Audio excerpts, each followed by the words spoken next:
Hey everyone, Mark Reynolds, high performance coach. Hey, this morning I wanted to talk to you about having the courage to follow your dreams. I had a number of interesting conversations over the last week that just really reemphasized this theme time and time again. And I was fascinated because one group was, a bunch of young high school students as they're evaluating college choices and Division I sports. But the other group was a group of highly successful business owners and entrepreneurs that just ran the gamut of levels of success. And time again, it kept coming up with, clarity of mission and having the courage to move forward with it. And, it's, I don't remember who said it exactly, but, the expression goes something like, they said it was impossible until you did it. And then it seemed as if it was inevitable. And I just kept coming back to that resonated so much with my story over my career. Just a little over 25 years ago, I think some of you know I served in the Army, but I was just a young cadet, recently arrived at college, joined the ROTC, received a scholarship, young, naive, but the summer before I had seen a beautiful image of a helicopter with wings that scoped through it. And I learned that that was the Air Assault Badge, worn by the 101st Airborne Division, long storied history. And all I knew was I wanted that. I wanted to be Air Assault qualified. So I immediately reported, talked to my first instructor and said, how do I do that? How do I get to Air Assault School? How do I get Air Assault qualified? Because I want that badge on my uniform. And he promptly told me that that's a no-go, right? Cadets do not go to Air Assault School. You might get a chance to go to Airborne School, highly competitive, a number of slots, but cadets do not go to Air Assault School. Fast forward a year, I've continued to train hard, work, serve, lead in the battalion. We get a new instructor. His area of specialty just happens to be administrative actions. He's an adjutant general officer. I tell him the same dream. Hey, I'm trying to go to Air Assault School. Everyone says it can't be done. He says, that's right, it's never been done. He said, but we'll see. Well, it just turns out that I leave for school at the end of the break for Christmas. And on December 20th, 1994, I get a call. It says, Mark, you still want to be Air Assault? And I said, yes. He says, all right, pack your bags, you're going. You need to be at Camp Gruber, Oklahoma on the 4th of January for Air Assault School. So I said, yes, sir, I'm ready. No time to prep, no bags, no equipment, just a ticket and a plane and a desire, right? The courage to step forth in what's really an unknown area, right? I didn't know what was going to happen, what was going to go. If I probably actually knew what was waiting for me, I probably wouldn't have gone because it turns out that I wasn't supposed to be there. There wasn't really an authorization for a cadet. There was just a slot for one more individual that my cadre had taken for me, right? Just basically stole the slot and sent me off to the school. And when I arrived, it was not with warm greetings and well wishes. I spent the first 24 hours essentially being told, nope, it's impossible. We're not prepared to train for you. We don't have equipment for you. We don't have a bunk for you. We don't know what to do with a cadet. We've never had a cadet. This is, turns out that the 101st Airborne Division, one of their units was actually there training, which is why this Christmas slot was open because they were getting ready to deploy. But I just sat there and I said, well, I'm here.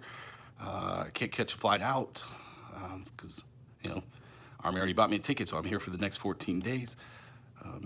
So I stayed. And I just tried to start serving the supply sergeant because that was the first next logical step for me because I knew I needed the equipment and he had equipment. So I started polishing brass and asking if I could buff his floor in exchange for a canteen, and could I do another task, and maybe he would give me a rucksack and a canteen cover. And so the process continued for my first 24 hours. So while everybody else was finishing processing and relaxing, I was working. I was working towards the dream of getting air assault qualified, the impossible task of getting into the school. And I'll fast forward. I did finally make it into the school. I did get all the equipment I needed, and I graduated. And I went back to campus that spring with that air assault badge on my chest. And that started many, many stories along similar, where kids on campus would see, and we would talk about the story, who couldn't believe that maybe they could be in the Army, right? They were out of shape. They'd never run a mile or done more than 5 push-ups in their life. And we went on to have one of the largest scholarship recruiting classes ever. We really built that program up, and a large number of those folks went on to have some very, very nice careers. Some of them are still serving. A number of them have gone on to have some pretty amazing professional and political careers as well. Some real heroes. But a lot of it just started with being told it's impossible. And, you know, some people would say I had the stupidity, I had the naivety. I just had the determination that I was going to do this. But where it was different, and I think where a lot of you are stopping, is that I started preparing before the path, right? It was never clear how I was going to get there. The only thing I knew was to work on the parts that were immediately before me, the parts that I could control, right? If I hadn't started running before I got the call, I would have never made the first day. The first day was 12 miles, I think. Maybe it may have been longer. I mean, I never even ran that far, but I had a baseline, right, of running a little bit every day, of training, right, because I knew fitness was important. I was already doing pull-ups. I was already preparing, on rappelling, which is a key component of the course, talking, leadership, all of those things that I could control, that I thought would enhance the day the ability came, right? So today is Sunday, you're sitting at your house, right? You may be watching this, or you may be tomorrow and you're sitting at work. What are you doing today that you control that helps live your passion, right? I know some of you don't know what you want, but there's a lot of you that do know what you want, right? And for whatever reason, you're not taking a step forward. And one of the things that we deal with a lot when I coach with my clients, right, is this: courage. Control what you can control, right? You don't have to know the whole path up the mountain. You just have to know what's a good next step and take it, right? That's the only way. Was it Zig Ziglar? And said, right, you don't have to be great at the start, but you have to start to be great. So that's my message for you today. It's a little long, but I hope you'll really give some thought to where do you need to be more courageous in your life, right? Where is the logical next step for you to just take an action? And hey, it may be as simple as just telling some other people, this is my dream. I don't know how it's going to happen, but this is my dream.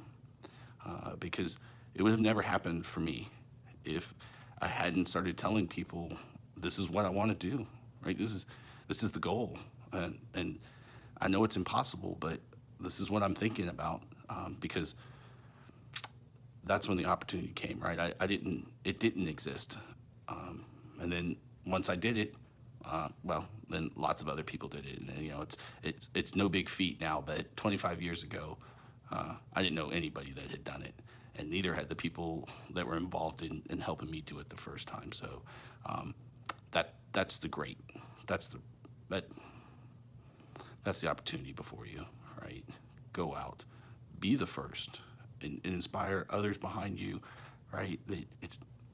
Make your impossible dreams seem so common that people will laugh that we even thought that would be an issue. So my best wish is go make this day meaningful and take a step towards your dream. All right, see you, bye.